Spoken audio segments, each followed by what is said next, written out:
Swastiastu. Iya, selamat siang rekan dan raih pendengar Pro 4 RRI Denpasar, Suara Budaya Bali. Sedang sekali Agung Krisna kembali hadir temani ruang dengar Anda ya, hingga tuntasnya di jam 13 waktu Indonesia Tengah nanti atau di jam 1 siang nanti Krisna temani Anda di sesi acara obrolan UMKM. Acara ini juga nanti bisa Anda saksikan di kanal YouTube LPP RRI Denpasar. Jangan lupa like, komen, dan juga subscribe ya. Raka dan Rai, pastinya nanti Anda juga bisa urun rembug di line telepon 0361 223361. Bisa juga melalui WhatsApp di 0895 3868 2448. Siang hari ini ya akan membahas topik terkait UMKM kerajinan sebagai penyokong pariwisata. Nah, di studio Pro 4 RRI Denpasar sudah hadir pelaku UMKM Craft Dewata, Bapak Imade Mahatma. Om Swastiastu, selamat siang Pak Made. Om Swastiastu, selamat siang. Iya, oke. Terima kasih meluangkan waktunya di tengah-tengah kesibukannya untuk hadir di Pro 4 nih Pak Made. Iya, sehat pasti ya Pak Made? Iya, sehat. Iya, oke. Mungkin sebelum kita membahas lebih dalam lagi, bisa diperkenalkan diri dulu Niki untuk pendengar Pro 4 agar lebih tahu Niki Pak Made Mahatma Niki siapa sih, terus kegiatannya apa sih? Silakan Pak Made. Oke, Om Swastiastu, selamat siang. Perkenalkan, nama Tiang Imade Mahatma. Tiang saat ini memiliki usaha bernama CV Craft Sinar Dewata, biasa disebut Craft Dewata. Fokusnya kepada penjualan aksesoris dan kerajinan aksesoris khas Bali gitu ya, seperti gelang dan kalung. Untuk pemasaran sendiri Tiang lebih fokus kepada secara online ya, melalui e-commerce dan juga impor gitu untuk kerajinan khas Bali. Oke, niki kerajinan Craft Dewata ini. Mungkin awal bisa dijelaskan gimana sih awalnya prosesnya gitu ya. Namanya juga sejarah hidup gitu ya. Sehingga bisa tercetus ide kemudian keinginan membangun usaha Craft Dewata ini. Pertama Tiang ini mulainya tahun 2016 kalau nggak salah. Itu pas Tiang masih sekolah, masih SMA. Oh, SMA. Iya. Karena Tiang kebetulan suka semua pernak-pernik kayak gelang, kenten. Terus pada saat itu Tiang tidak menemukan gitu siapa yang bisa membuat kenten, kecuali gelang tridatu kan biasa dapat dari pura. Betul. Ya, Tiang coba buat lebih variatif, kenten isi manik-manik, isi mainan-mainannya nih ke. Kemudian Tiang coba-coba untuk buat beberapa model, Tiang foto, kemudian Tiang pasarkan kenten. Pada saat itu melalui Facebook gitu, Facebook pribadi pada saat itu. Kemudian ada yang nanya gitu. Pertama kali dia nanya terus minta dikirim ke Surabaya gitu. Pertama kali. Itu saya belum kenal sama ekspedisi kayak JNE gitu. Masih belum paham kayak gitu. Akhirnya saya coba-coba, ya saya jawab ya gitu aja. Oke gitu. Belum punya rekening pada saat itu, minjam rekening teman juga tuh. Minta ditransferin gimana caranya gitu. Langsung belajar mendadak saat itu. Akhirnya selesai juga ordernya, kemudian semangat nih saya nih, ada yang beli nih gitu. Oke, saya coba cari-cari lagi gitu. Oke, jadi pengalamannya awalnya karena menyukai gelang gitu ya. Iya, karena suka pernak-pernik. Iya, pernak-pernik. Kenapa sih menyukai pernak-pernik apalagi di SMA gitu? Apakah karena melihat ibu sering dandan gitu atau teman-teman gitu yang suka dengan aksesoris atau gimana? Mungkin karena saya sebelumnya juga udah dapat kayak, memang saya seneng jualan gitu ya. Sebelumnya saya dapat jualan makanan kayak gitu dan lain-lain. Saya ngeliat pernak-pernik ini kayak harganya tuh murah gitu. Kemudian juga dia tuh barangnya tuh nggak cepat rusak gitu kayak makanan. Makanya saya lebih prefer ke pernak-pernik kayak gitu. Oke. Menamakan Craft Dewata ini gimana tuh ceritanya? Bisa namanya Craft Dewata aja deh gitu. Gitu ya. Karena kan pas itu saya karena saya banyaknya pada saat itu tuh produknya tuh kayak gelang tridatu kayak gitu. Pokoknya semua yang berbau khas Bali kayak gitu. Kemudian ini craft nih, kerajinan gitu kan. Karena saya ingin mudah gitu untuk pemasaran saya tuh, saya pikir bahwa saya maunya Bali Handicraft gitu. Cuman karena sudah banyak namanya yang kayak gitu, akhirnya kayak saya pakai nama lain Bali aja deh, Dewata kayak gitu. Kemudian karena saya fokus kepada kerajinan, jadinya saya buat Craft Dewata kayak gitu. Sederhana saja sebenarnya. Oke. Nah, untuk, membuat desain gitu ya, model-model kerajinannya itu, bentuk-bentuknya, kemudian bahan-bahannya, itu trial and error-nya itu gimana sih? Belajarnya Oh, itu gimana? Otodidak atau, nyontek-nyontek YouTube deh, atau gimana gitu? Oke. awalnya saya kan, yang klasik dulu itu kayak dari Mmm, Pura kan bahannya wol kayak oke gitu. oke. Kemudian berkembang gitu saya lihat ini saya sering ke toko benang kayak gitu. Oke oke. Saya ngeliat model-modelnya di Google Mhm gitu, mhm di mhm.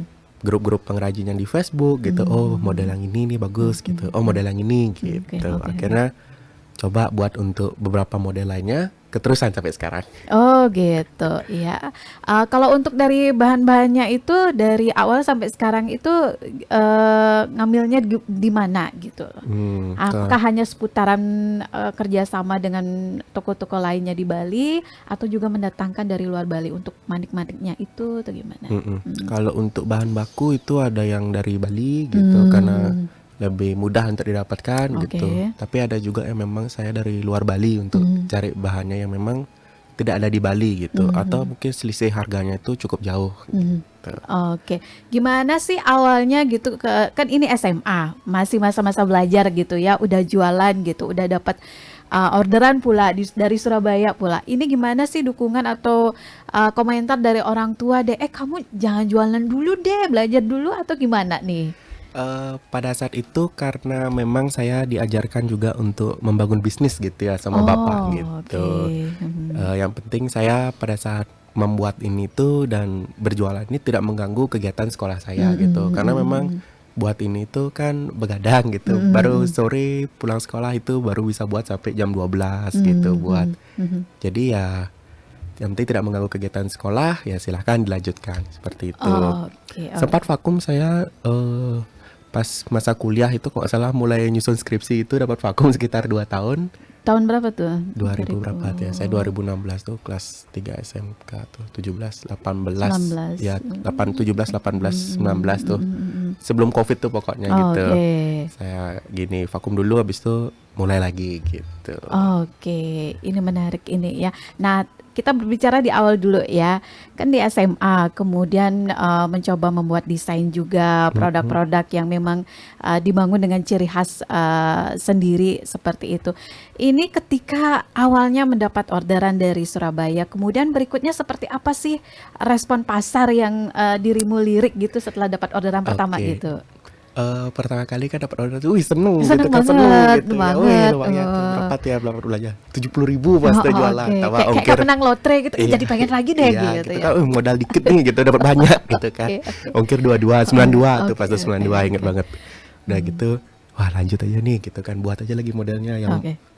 ini yang pas kemarin ke Surabaya tuh yang harga 20 ribuan tuh gelangnya Oke, kan, itu bahannya dari apa tuh? yang bahan polister itu, tapi emang Polyester. itu lama buatnya itu. Oh, kenapa? eh Kesulitannya di mana? modelnya sulit itu Oh. pas lagi awal-awal belajar tuh, wih seneng nih modelnya. Habis itu kayaknya kalau jualan yang ini sulit nih gitu. Mhm. Kalau ada request aja PO tuh. Habis PO. itu mulai buat model yang lebih sederhana kayak Mmm, model klasik kayak gitu. Banyak nyetok model oke tuh. oke oke. Nggak ada tempat di sebelah tempat tidur itu tak taruh barang semua ya. Oke. Jadi baru bangun sama mau tidur tuh itu barang tak liatin Oh, dulu deh gitu. gimana caranya ini Oh oh oh, gitu. iya. Supaya modal yang kita keluarin untuk beli bahan itu bisa keputar kayak Mhm. gitu. Oke, awalnya modalnya berapa sih? Boleh tahu nih? Modalnya itu kalau nggak salah beli benang, beli manik itu sekitar 300.000 pertama kali. 300.000. Oke Untuk oke. mulai merangkai buat sekian gelang yang oh ini nggak bagus nih modalnya bahannya gitu, Oke. geser kayak gitu. Oke. Kalau untuk promosinya di awal itu kan lewat Facebook aja ya kalau Hmm, nggak salah. Facebook, Instagram udah ada ya waktu itu ya? udah ada. Oke. Dirimu Eh, lebih intensnya di mana di Dulu awal pertama kali itu Facebook pribadi, nggih. kemudian setelah nanya teman yang punya bisnis, disaranin buat Instagram untuk bisnis saja. Oke, Mmm, saya buat. Kemudian Bapak pada saat itu menyarankan untuk buat fans page gitu kan di mmm, Facebook, mhm, Instagram, Facebook, saya posting-posting itu saya belajar juga untuk cara memfoto mmm, produk mhm gitu ya. mhm. Karena kan dulu foto produk tuh ala kadar aja, jepret gitu, mau pagi, mau malam, Oh, pokoknya oke jepret gitu oke aja. oke gitu ya. Belajar di YouTube gitu. Oh ternyata foto tuh bagusnya jam segini. Oke. Kemudian belajar untuk aplikasi editor yang bagus, yang mudah untuk dipakai di HP, yang ringan apa kayak gitu. Oh gini caranya ngatur kecerahan begitu. Oke, kalau responnya ini lebih ramai yang di Facebook atau sama-sama nih Facebook dengan Instagram setelah dibuat Instagram nih? Dulu 2016-17 tuh sama ya, cuman lebih banyak Instagram pada saat Oke, itu. karena baru Ya. masih marak-maraknya gitu ya. Oke. Kemudian Instagram lebih rame, Facebook juga ada, tetap berjalan. Akhirnya mulai ada customer yang kayak dia nggak mau direct ke WhatsApp gitu kan. Saya maunya ke marketplace nih gitu, ke apa Shopee kayak gitu ya. Belajar juga untuk Oke. menambahkan di Shopee. Oke. Nah ini awalnya kan jualan melalui media sosial gitu ya. Kalau orang membangun usaha kan awalnya dari sederhana dulu nih, foto produk apa dan sebagainya itu. Dirimu pada akhirnya mencoba membuat foto yang lebih estetik nggak gitu? Seperti apa sih proses belajar agar bisa nih fotonya nih bagus nih gitu, produk saya biar terlihat bagus deh di media sosial. Iya. Pada saat itu kan ngeliat foto orang-orang tuh kayak kok bisa sih fotonya bagus gitu ya, bagus kayak Beli HP model apa kira-kira gitu? menarik gitu loh, menarik gitu kan. Oke. Pada saat itu kan SMA tuh belum ada duit tuh, belum ada uangnya gitu. Ya pakai HP seadanya aja gitu. Itu saya SMA tuh termasuk lambat udah punya HP, kayak yang lain tuh udah punya BBM, saya masih pakai HP Nexia gitu. Wah, lama deh. Pokoknya saya katrok ya. Terus pakai HP ya HP seadanya aja gitu. Saya nggak mikirin nggak itu, kayak ya udahlah nggak apa-apa gitu, saya pakai aja gitu. Oke. Kemudian saya lihat oh ternyata dia pakai fotonya latarnya seperti ini. Kemudian ada kayak elemen-elemen kecil kayak bunga, daun yang kayak gitu kan. Saya perhatiin angle-nya, saya sampai beli buku gitu, beli buku fotografi. Oh, ternyata ada ilmunya nih kalau foto dari depan, dari atas, dari samping tuh bagaimana gitu kan. Terus saya sampai baca buku itu, saya beli itu biar tahu gitu. Karena pada saat itu saya nanya teman-teman saya yang ini fotografi itu, mereka tuh menjelaskan tuh bingung saya kan. Apa ya dijelasin ini, nggak ngerti saya, nggak sanggup nih otak. Istilah-istilah fotografi itu ya. Gitu kan. Baca, belajar, oh gini, kayak foto tuh harusnya tuh pagi pokoknya jam 7 tuh udah foto sampai jam 9 tuh maksimal. Itu kan jamnya sekolah itu. Itu pas hari Minggu. Jadi hari Minggu tuh buat foto tuh banyak, nyetok foto banyak, 50 foto gitu. Okay. Udah gitu udah bebas tuh hari Senin sampai Sabtu udah tinggal ngedit, ngupload gitu aja terus. Kadang Minggu tuh enak kok lagi tidur gitu kan, harus bangun ke pantai gitu, foto temanya pantai nih hari ini gitu. Oh nyari-nyari tema kayak gitu juga pada kan, akhirnya. Menyesuaikan tema, mulai belajar. Oh ternyata kalau kayak gelangnya kerang-kerang gini, harus ke pantai kayak gitu. Kalau misalnya kayak gini-gini mungkin ke pura gitu, ke mall gitu, jalan sendiri, foto sendiri gitu. Kayak orang gila daripada saya itu. Nggak apa. Aduh. Gila tapi produktif menghasilkan cuan gitu kan ya. Iya, jongkok bangun sendiri gitu. Itu sendiri semuanya prosesnya atau ngajak temen atau saudara gitu? Itu pas saya awal-awal tuh sendiri. Kemudian pas saya mulai banyak produk kan, saya merasa saya nggak bisa nih sendiri gitu. Emang ada produk yang harus saya minta tolong orang gitu. Ada adik saya ajak tuh, adik misalnya saya, dia setiap hari Minggu jam berapa? Jam 7 udah di rumah, jam 10 gitu. Dia ada yang tak ajak foto gitu. Oke. Menarik ya, ternyata perjuangannya juga luar biasa. Ini selain di media sosial di awalnya itu ketika membangun usaha ini, apakah juga mempromosikan kepada teman-teman satu sekolah gitu ya? Ini aku ada produk ini, beli dong gitu. Atau gimana? Karena saya tuh agak sedikit males gitu ya ngomong ke teman-teman gitu ya.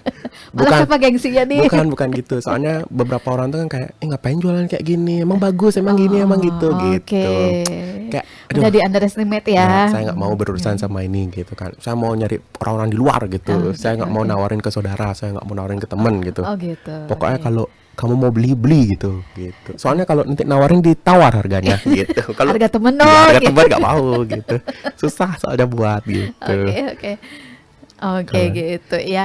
Oke, kita sudah cukup lama nih berbincang-bincang di awal. Nanti deh kita lanjutkan kembali obrolan ini. Raka dan Rai, kami juga nanti berikan kesempatan untuk bisa berinteraktif, sharing bersama kami di line telepon di 0361223361. Kami akan kembali selepas yang berikut ini.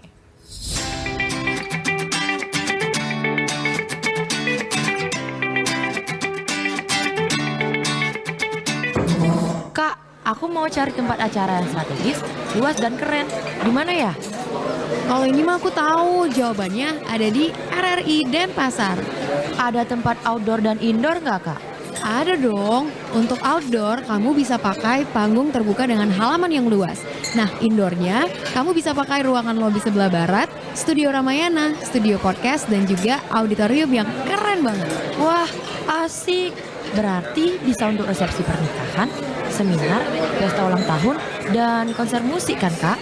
Bisa banget dong. Dan gak hanya itu aja loh. RRI Denpasar juga melayani iklan berupa spot, jingle, filler, adlibs, talk show, dialog interaktif, sandiwara radio, siaran langsung, dan masih banyak lagi. Wih, keren banget. Alamatnya di mana tuh, Kak? Alamatnya ada di Jalan Hayamuruk 70 Denpasar, dan kamu bisa telepon di 0361 225 174. Atau kamu bisa juga nih hubungin atas nama Tini di 087 841 733 360. Oke. Kalau gitu, aku telepon sekarang deh. RRI Denpasar, selamat pagi. Selamat pagi. Bisa booking auditorium untuk pesta ulang tahun saya? Bisa dong, Kak.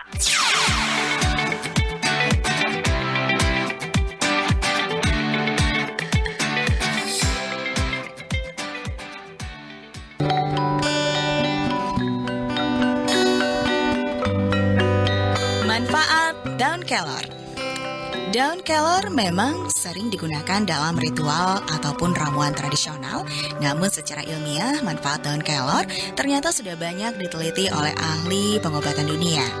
Daun kelor yang disebut moringa dalam bahasa latinnya ini dipercaya dapat membantu kadar gula darah serta memiliki kandungan antioksidan dan kandungan nutrisi daun kelor sangat tinggi.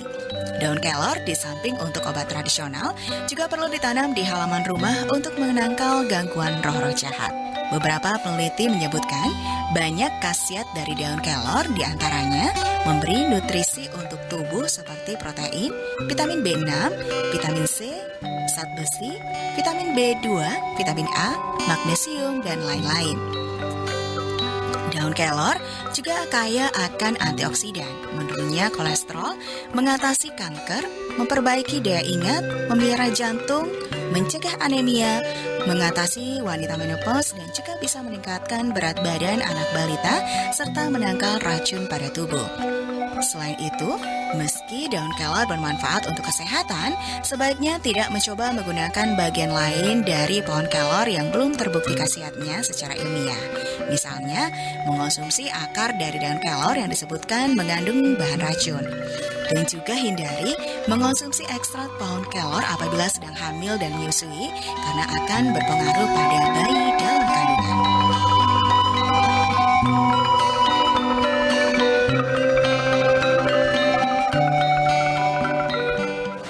Kandun Kesarangan.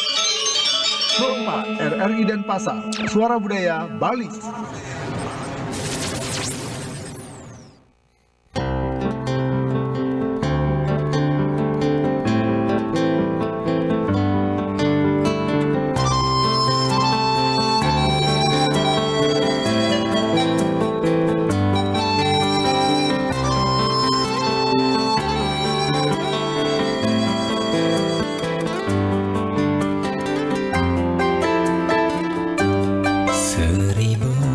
Bidadari yang tawarkan cinta, 1000 cinta tawarkan bahagia, tu singkal berkisah hatin beli uling adi, tu singkal gilangan rasa sayang beline kapening ragana di ayalan beli.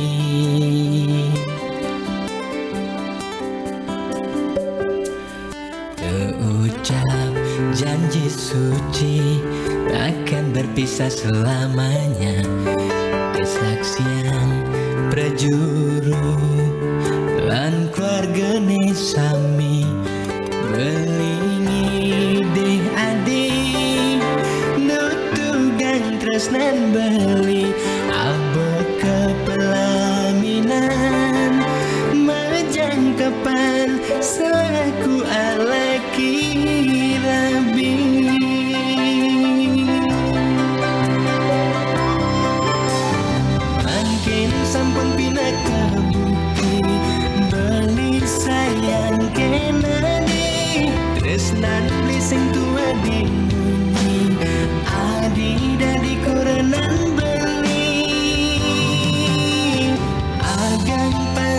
hujan yang lidi pawi wahanan tar memargi janur kuning pinaka saksi jangkep iragena dosiki.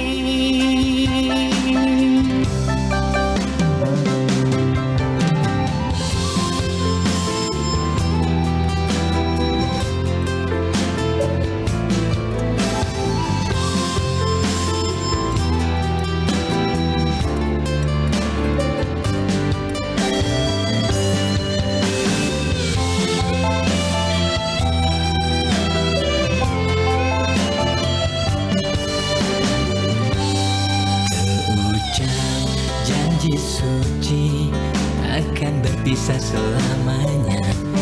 Kesaksian prajuru lan keluargane sami belingi deh adi nutugang tresnan beli apa kepelaminan menjangkapan selaku alaki rabi.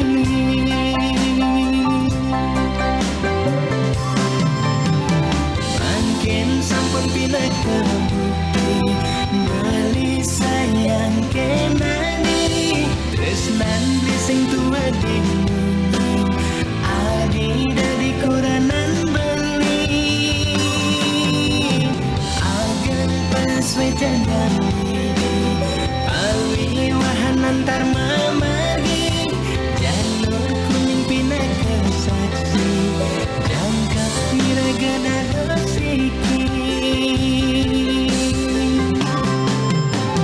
Mungkin sampun pinaka bukti beli sayang ken adi tresnan blising tua dimuni adi dari kuranan beli akan pas wejangan diri pawi wahanan tar memargi janur kuning pinaka saksi jangkap iragana dosiki. Rekan Roy pendengar perempat TRRI Denpasar, Suara Budaya Bali. Kembali bersama Agung Krisna di sesi acara obrolan UMKM terkait UMKM kerajinan sebagai penyokong pariwisata bersama narasumber Bapak Imade Mahatma selaku pelaku UMKM Craft Dewata. Ya, Krisna juga membuka kesempatan, silakan yang ingin tahu lebih jauh tentang UMKM Craft Dewata ini, produk-produknya, kemudian cara memesannya, silakan bisa di line telepon di 0361223361 atau di WhatsApp di 089538682448. Oke, Pak Made. Waduh, saya jadi nggak enak nih manggil Pak Made kayak tua banget gitu ya. Padahal masih muda ini. Panggil Bli Made aja ya kalau Boleh. gitu ya. Oke, Bli Made. Tadi yang tertarik di awal bahwa ketika sempat jeda ya, kira-kira ketika menyusun skripsi ya. Iya, betul. Karena fokus menyusun skripsi. Ini saya ingin tanya terlebih dahulu, ketika dari peralihan ke SMA, kemudian kuliah, ini mengambil mata kuliah ataupun jurusan yang apakah juga mendukung untuk potensi usaha Bli Made ke depannya nih? Nggih.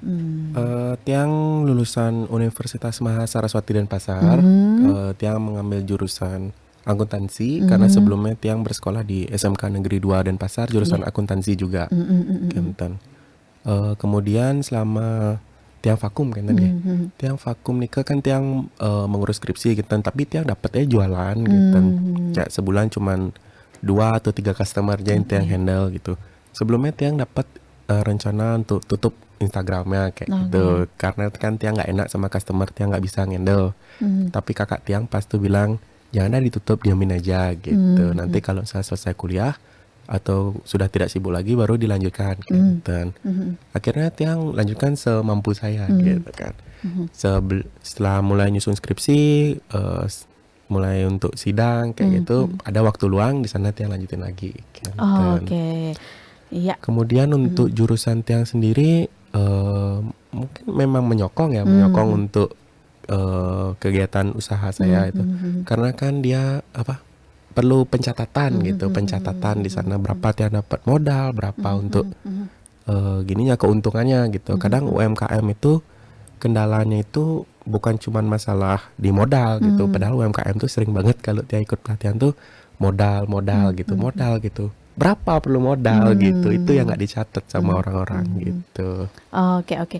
Nah, kan sempat jeda nih, ada nggak sih kesulitan ataupun tantangan karena sempat jeda dari pemasaran produknya lah, katakan melalui media sosial, kemudian setelah tamat kuliah kembali mencoba untuk meng-up kembali di media sosial. Ada nggak sih tantangannya untuk menarik minat dari pangsa pasar di media sosial kembali?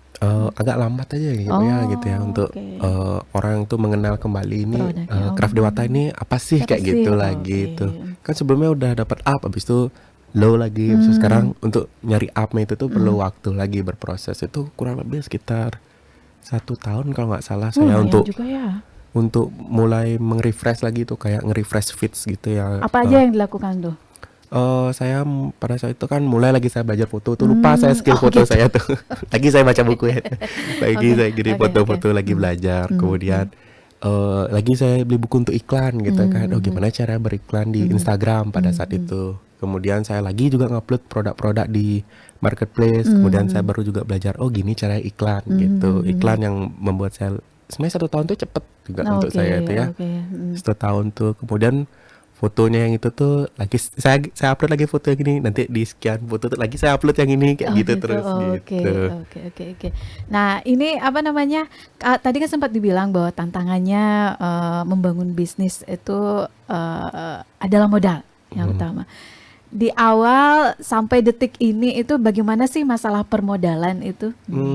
Kalau Tiang pribadi sejujurnya Tiang tidak begitu terkendala sama permodalan Bu, karena Tiang tahu kalau bisnis itu bukan cuman modal aja gitu, tapi bagaimana pencatatan itu sangat diutamakan gitu di dalam bisnis gitu, supaya kita tuh terus mengeluh kita tuh perlu modal, kita perlu modal gitu, berapa gitu. Saya sering banget di dinas itu kalau ada bapak ibu yang sering nanya, terutama masalah permodalan gitu ya, kemudian pelatihan itu sama bank BPD gitu atau ini permodalan kur kayak gitu tuh selalu dipermasalahkan masalah modal gitu. Kalau ditanya berapa perlu modal, jawabannya selalu sebanyak-banyaknya gitu. Berapa angkanya gitu mereka nggak bisa bilang karena mereka itu nggak mencatat gitu. Berapa modal untuk beli bahan, berapa biaya produksi, berapa penjualannya, berapa keuntungannya itu yang nggak dicatat. Oke. Nah, ini produk-produknya ini yang katakanlah menjadi produk unggulan itu yang seperti apa sih yang disukai oleh pasar nih? Kalau pada tahun 2019, 20 sampai 21 itu saya rasa kayak COVID tuh mempengaruhi sekali ya untuk gini tuh. Kayak COVID tuh kan orang nggak bisa berjalan-jalan gitu ya, nggak bisa ke Bali. Mungkin kayak orang tuh kangen ke Bali.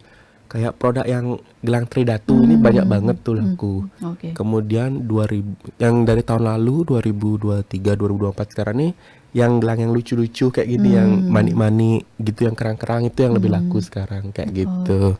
Oke, jadi Blim Hadi juga memproduksi gelang-gelang Tridatu yang untuk aksesoris gitu ya? Iya, aksesoris kayak gitu. Kemudian manik-manik dan segala macam lah pokoknya kayak gitu. Sambil ini juga nggak ada edukasi juga nggak kepada pembeli bahwa ini sebenarnya gelang Tridatu ini maknanya apa, atau ada nggak filosofi dari produk-produk yang dijual itu? Ya itu juga saya lupa nyampein juga itu pas kendala awal-awal tahun tuh packaging itu ya, packaging itu saya dulu packaging itu pakai plastik gitu aja gitu. Kemudian saya banyak kali untuk merevisi packaging itu sampai akhirnya saya menemukan packaging itu bagus itu pakai clue card gitu. Jadi barangnya Tridatu, isiin pengertian Tridatu di sana gitu. Tridatu tuh ini gitu. Jadi barangnya tuh udah bisa bicara sendiri gitu. Tuh lebih mudah juga dikasih gift gitu. Dan saya juga menyediakan untuk tamu yang memang saya mau ngasih ini gift gitu kan, untuk orang luar tuh tamu tuh saya pakai dalam bahasa Inggris seperti itu, menyediakan juga template-nya. Ada nggak sih yang kira-kira misalnya yang, aduh saya pengen lihat deh proses pembuatannya kayak gimana, kayak misalnya benang Tridatu atau proses pembuatan gelang-gelangnya seperti apa, ada nggak yang ingin belajar seperti itu juga? Ada yang biasanya ke rumah dia langsung nanti saya ada ajarin. home store-nya juga nih berarti? Ada home store-nya. Bisa di-share kepada pendengar? Ya. Untuk home store-nya itu ada di Maps. teman-teman bisa cek juga, nanti tinggal dikit aja Craft Dewata, itu lokasinya ada di Sesetan. Tiang buka dari jam 9 pagi sampai jam 8 malam. Untuk yang mau melihat aksesoris Bali ataupun belajar untuk proses pembuatannya bisa langsung ke home store. Oke, media sosialnya bisa di-share sekalian. Oke, untuk media sosialnya Tiang Craft Dewata bisa dicari di Instagram, Facebook, ataupun di e-commerce ya, Shopee, di Tokped, di TikTok juga, itu Craft Dewata semua namanya. Oke, nah untuk produk-produk yang dihasilkan ini apakah hanya terbatas pada gelang aja atau ada aksesoris yang lainnya, kalung kah, anting kah, atau yang lain? Yang kebanyakan fokusnya kepada barang yang memiliki nilai fungsi gitu ya, supaya juga lebih mudah untuk penjualannya. Itu banyak di gelang, kalung, anting juga ada tapi nggak begitu banyak. Kemudian ada kayak kipas, itu untuk wedding souvenir juga. Oke. Kemudian keben, paket spa gitu. Tapi itu Tiang tidak buat ya, dulu baru Tiang buat tapi sekarang udah nggak lagi. Kenapa? Waktu lagi. Waktunya Tiang yang nggak. Padahal kalau dari segi pangsa pasar menjanjikan nggak yang seperti itu? Menjanjikan, tapi Tiang melihat gelang lebih banyak sekarang gitu, karena mungkin lebih mudah ya, dan orang tuh bakal make gitu. Kayak gelang tuh nggak cukup satu gitu kalau orang tuh make. Kayak kemarin Tiang dapat ekspor ke mana tuh, ke Mauritius gitu ya, ke apa tuh, Afrika Timur, France sama Thailand. Itu baru kemarin. Oh, ini berarti menyasar pangsa pasar internasional juga ya? Ya, kalau misalnya ada tamu biasanya ke rumah, kemudian dia coba lu beli beberapa barang, kemudian dia menjelaskan bahwa saya itu mau cari banyak gitu. Oke, saya kasih harga reseller gitu kan, harga grosir gitu, kamu cari banyak gitu. Oh, berarti buka reseller juga nih ya? Buka reseller, buka affiliate buka juga gitu. Bagi yang ingin jadi reseller gitu, agennya gimana sih? Oh, bisa boleh banget untuk langsung nanti cari Instagram Craft Dewata, terus boleh untuk chat langsung di Instagram. Nanti bakal dibantu. Oke. Nah, selama ini nih sampai sekarang ini itu untuk pemasaran di tingkat Bali, bahkan juga secara nasional lah ya, dan juga internasional. Ini kalau di nasional di mana aja? Terus kalau di internasional di mana aja dah? Kalau untuk nasional kayaknya saya seluruh Indonesia sih ya, karena kan marketplace tuh, tapi mungkin banyakan di Jabodetabek. Sebenarnya tergantung daerah itu. Kayak di daerah Jawa gitu, Jakarta, dan itu tuh dia tuh lebih banyak suka kayak gelangnya tuh yang tridatu kayak gini, dan manik-manik. Kemudian kalau di daerah mungkin Kalimantan gitu, karena ada kampung Hindu ya di sana, itu kayak yang tradisional gini ataupun yang pakai batu gitu. Kalau daerah timur gitu kayak daerah Papua itu lebih banyak yang kerang-kerang gitu. Biasanya tergantung daerah dia tuh. Saya perhatikan pattern untuk orang-orang memesan tuh. Kemudian kalau untuk internasional itu saya banyak sih ngirimnya ke Malaysia, ke Singapura, itu karena mungkin kultur kita mirip-mirip gitu ya. Kalau yang Thailand, Mauritius sama France itu dia baru ini, gitu, baru tamu saya. Oke. Ada kerjasama dengan travel agent juga nggak? Saya nggak dengan travel agent, tapi saya dengan itu salah satu apa sih namanya itu, Bali Eksotik yang di gini, konservasi lumba-lumba itu. Di sana saya untuk consignment barang gitu. Oke. Nah, ini apa namanya? Kalau untuk pameran-pameran, sering ikut-ikut pameran juga nggak nih Blimade? Beberapa kali dapat ikut, tapi lebih seringnya enggak sih gitu ya, karena memang waktu saya nggak ada untuk ngelakuin itu, untuk standby di pameran gitu ya. Kemudian juga sebenarnya barangnya ada aja sih, kalau di rumah tuh banyak gitu barangnya. Emang waktu aja sih, dan produk ini tuh kan harus bisa menjelaskan gitu sih marketing. Kadang tuh saya tuh bingung siapa yang harus saya cari ini gitu. Oke. Kalau dulu di awal kan serba sendiri tuh, ya sampai jumpret-jumpret gitu yang moto gitu. Kalau sekarang itu ada pegawai nggak yang diajak? Berapa nih yang sudah mempekerjakan? Per sekarang itu saya ada 5 orang gitu. Kalau termasuk saya 6 jadinya gitu, untuk yang membantu menghandle kegiatan administrasi dan membuat gelang, dan sebagai host live juga gitu ya. Host live tuh di marketplace gitu kan sekarang itu lagi bagus tuh, lagi ngetrend. Iya, kalau dulu kan masih Facebook, Instagram. Kalau sekarang berarti menjajal platform digital yang lainnya gitu. Betul, kayak gitu. Platform digital gini ya, untuk apa sih, UMKM tuh bagus banget gitu ya, gitu. untuk pemasarannya. karena kita bisa mengembangkan model-model kita juga gitu, dan perputaran barang kita tuh juga lebih cepat di sana gitu. Oh gitu, iya. Ini apa namanya, kalau gimana sih perbedaan dari segi penjualan? Ya katakanlah di media sosial seperti Facebook dan juga Instagram, dan juga menggunakan live di platform digital yang lainnya, itu perbedaan dari tingkat penjualannya itu berapa persen kira-kira? Kalau misalnya karena saya sudah lama di marketplace kayak Shopee gitu, Tokped, pengunjung organiknya itu lebih banyak gitu ya. Oh, oke. Maksudnya pengunjung organik itu orang-orang yang memang langsung datang tanpa perlu saya untuk live gitu. Sedangkan kalau di TikTok ini saya baru sekitar 3 bulan ini yang ngelakuin host ini, jadi masih hostnya itu masih lebih low dibandingkan organik itu. Oh, Tapi oke. kemarin pada saat event tanggal kembar itu banyak juga ordernya gitu. Oh gitu, Ya. iya. Tadi sempat disampaikan bahwa Blimade juga sering ikut pelatihan-pelatihan gitu ya.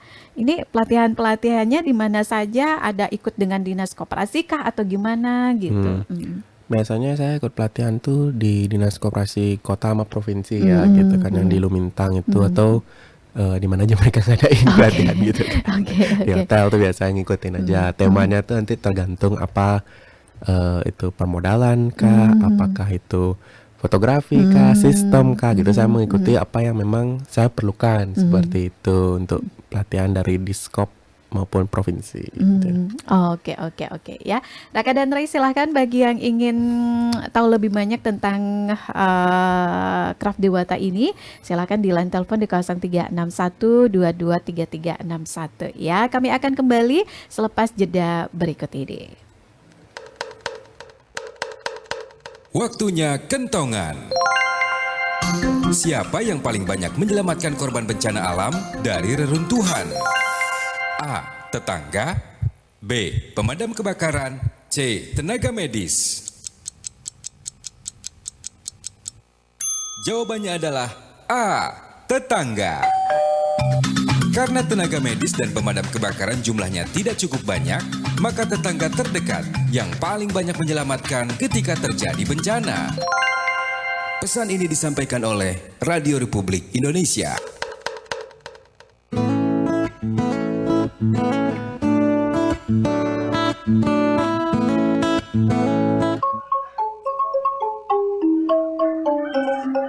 Om Swastiastu, Mbok Kadek.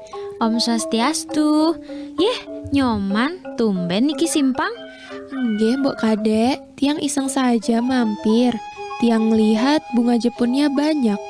Tiang mau minta untuk hiasan gebogan ke pura. Oh, boleh man. Nanti petik aja ya bunga yang nyoman mau. Wah, Mbok Kadek sudah metanding gebogan ya? Iya man, cantik kan gebogannya? Mbok tadi sampai pinjam uang di koperasi biar bisa beli bunga yang dirangkai ini loh, dan beli buah-buah impor juga. Malu nanti dilihat warga lain kalau bunga dan buah gebogannya tidak berkualitas. Loh, ngapain mesti malu pakai bunga yang ada di sekitar dan buah lokal? Kualitas yatnya kita kan bukan dilihat dari harganya. Yang penting tulus, ikhlas, dan disesuaikan dengan kemampuan.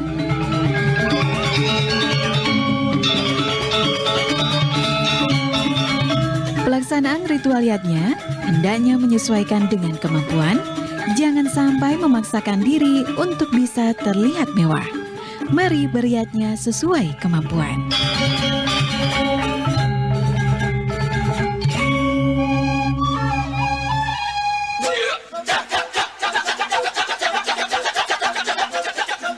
FM 106,4 MHz, Pro 4 RRI Denpasar, Suara Budaya Bali.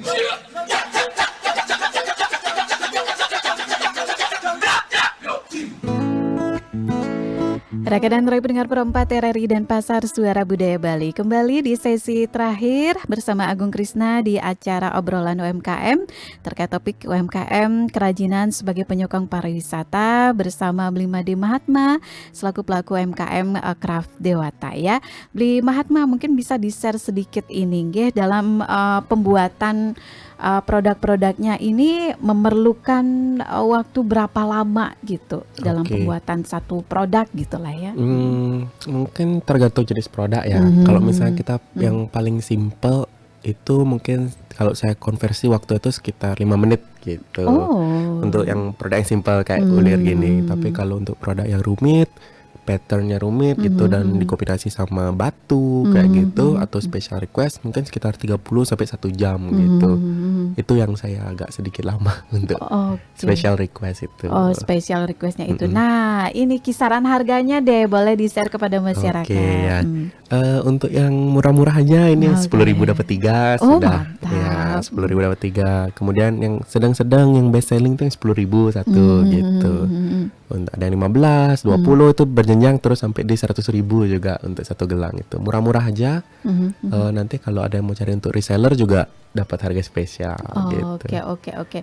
Ini berarti menjual grosiran juga atau gimana nih? Grosiran juga gini, tapi itu yang ecernya sih akan banyakan gitu ya. Karena ecernya juga udah murah gitu untuk satu gelang itu. Kayak mulai dari 3.000 udah dapat gelang gitu. Oke. Nah, ini kedepannya ada nggak ingin terobosan-terobosan baru, mungkin ingin packagingnya lebih fresh lagi dari segi modelnya atau bahannya, ini mau yang gimana lagi nih? Ada nggak sudah pemikiran di project kedepannya nih? Sudah. Kalau untuk kedepannya itu pun juga saya udah memikirkan untuk packagingnya gitu kan. Kayak mungkin dulu sebelumnya saya pakai amplop dulu ngirim itu ya, darurat gitu. Kemudian sekarang udah udah ada box kayak gitu. Kemudian mungkin boxnya lebih bagus gitu. Kemudian juga untuk masing-masing tuh clue cardnya juga nanti kan lebih detail lagi penjelasannya, lebih mudah dipahami seperti itulah. Oke.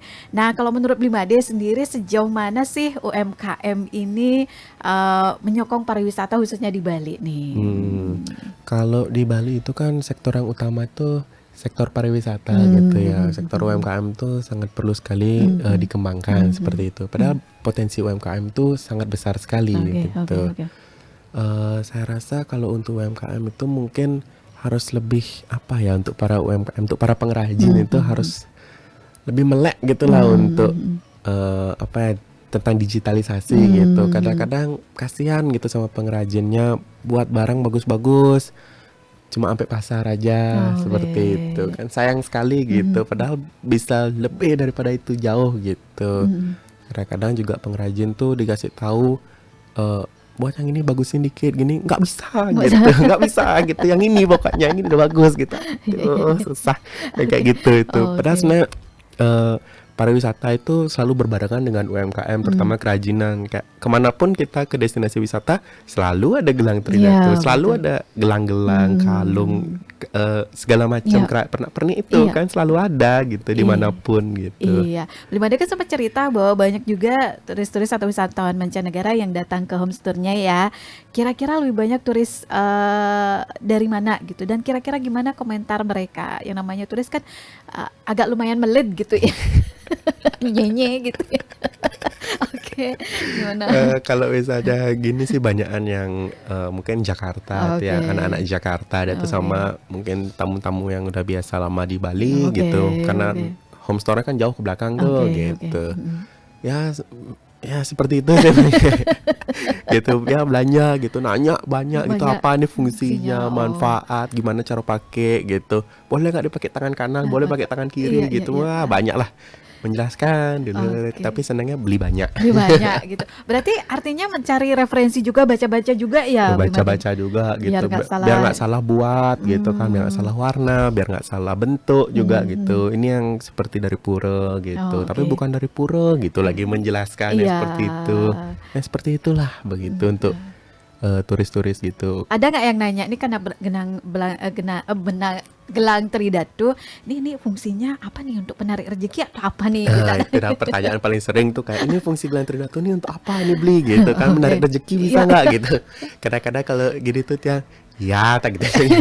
Ya untuk keselamatan, perlindungan gitu. Yang penting percaya diri aja gitu. Karena apalagi kalau dikombinasi, ini batu merahnya untuk apa nih gitu, batu kuningnya untuk apa nih gitu. Tak gituin aja dah. Oke, ini tantangan yang paling dirasakan itu sekarang ini apa sih, Blimade? Apa ya tantangannya ya? Karena saya merasa saya baik-baik aja sih ya gitu ya. Modal juga ya Astungkara cukup gitu. Kemudian kalau untuk berhadapan dengan pegawai ya Astungkara aman-aman aja. Pemasaran digital digital mungkin ya karena kita kan bersaing gitu ya dengan banyak jenis bisnis gitu ya. Itu juga mungkin itu ya kendala saya ya, kayak apa ya, mungkin ya bukan kendala sih, mungkin masukan aja untuk dinas tuh. Saya sebenarnya kasihan aja sama untuk bisnis-bisnis lain tuh, fotografi itu loh, itu penting banget tuh sebenarnya, foto sama copywriting itu. Itu penting banget tuh, yang ilmu yang sekarang banget tuh kita harus punya tuh, fotografi. Karena kita kan sebagai business owner kita harus bisa nih bentuk foto untuk produk kita nih dari mana angle yang bagus gitu, sama copywriting itu ya untuk kita menceritakan produk ini gitu. Karena seberapapun kita sebagai produsen nih memiliki produk yang bagus, kalau kita tidak bisa memasarkan itu nggak akan jadi produk yang bagus gitu. Oke, ini apa namanya, mereknya sudah terdaftar nggak nih, biar jangan sudah. Saya takut soalnya banyak kali kasus-kasus pencurian merek ini ABC ini, saya nggak mau nanti udah di tengah jalan nih. Udah dari awal diurus atau gimana nih? Enggak, saya pertengahan tahun 2000 berapa tuh ya, 2022 kalau salah, 21 22 tuh saya ngeliat ada salah satu kasus rebutan merek nih gitu. Kemudian saya juga ngeliat salah satu reseller saya nih, wah dia ngambil foto saya nggak pakai watermark pada saat itu. Nggak, karena tapi sekarang udah pakai kan ya? Nggak, saya nggak pakai karena watermark itu membuat tingkat kunjungan itu menjadi rendah gitu. Saya perhatiin tuh, dan saya ada teorinya juga tuh, makanya saya nggak pakai watermark. Wah, saya nggak mau nih kalau merek saya bermasalah nih, Craftliwata dicuri sama orang gitu. Saya buatlah merek itu, saya daftarkan tuh setahun nunggu itu merek itu. Sama tuh, dan bisa ditolak juga, tapi syukurnya berhasil. Berhasil ya, oke. Wah, tidak terasa sudah mendekati jam 1 siang ini ya. Terakhir nih harapannya dan juga apa ya, saran-saran untuk masyarakat yang ingin membangun bisnis juga gitu, biar juga bisa paling tidak bisa majulah di era digital ini. Untuk gini harapan Tiang dan mungkin untuk anak-anak muda gitu ya, untuk anak-anak muda nih, adik-adik Tiang gitu, dan sepertinya mungkin generasi Tiang sendiri gitu ya. Membangun bisnis itu bagus gitu ya, tapi ya kita harus ingat kalau kita tuh harus berjuang di sana. Membangun bisnis tuh nggak kerja jam 9 sampai jam 5, itu benar-benar 24 jam kerja itu yang harus siap juga. Dan sebelum kita membangun bisnis pun juga kita jangan keluar dulu dari pekerjaan kita gitu. Membangun aja seperti biasa, membangun dari kecil gitu. Kadang orang-orang tuh nggak sadar pengen bisnis tuh gede gitu, perlu modal gede, padahal nggak gitu. Bisnis tuh dari kecil, bisnis tuh berkembang gitu. Jangan lupa juga melakukan pencatatan untuk bisnis kita gitu, karena administrasi itu sangat penting sekali untuk bisnis kita gitu. Kemudian untuk saran Tiang gitu, sama seperti sebelumnya, belajarlah untuk fotografi dan copywriting gitu. Tiang pun sendiri masih belajar saat ini gitu. Perbanyaklah untuk ilmu itu, karena ilmu itu sangat penting sekali untuk kita gitu, untuk membangun bisnis, Kenten. Oke, terima kasih, luar biasa sekali obrolan kita hari ini ya, Bli Made Mahatma, pelaku UMKM Craftliwata. Terima kasih sudah hadir di Studio Pro 4 ya, semoga bisnisnya semakin maju, semakin berlimpah lah ya yang membeli gitu ya, sehat pastinya selalu ya. Baik Raka dan Ray, sampai di sini obrolan UMKM ya, nanti pasti Krisna temani Anda di sesi acara yang lain. Kami tutup acara ini dengan Parama Santi, ngiring Bli Made, Om Santi Santi Santi Om.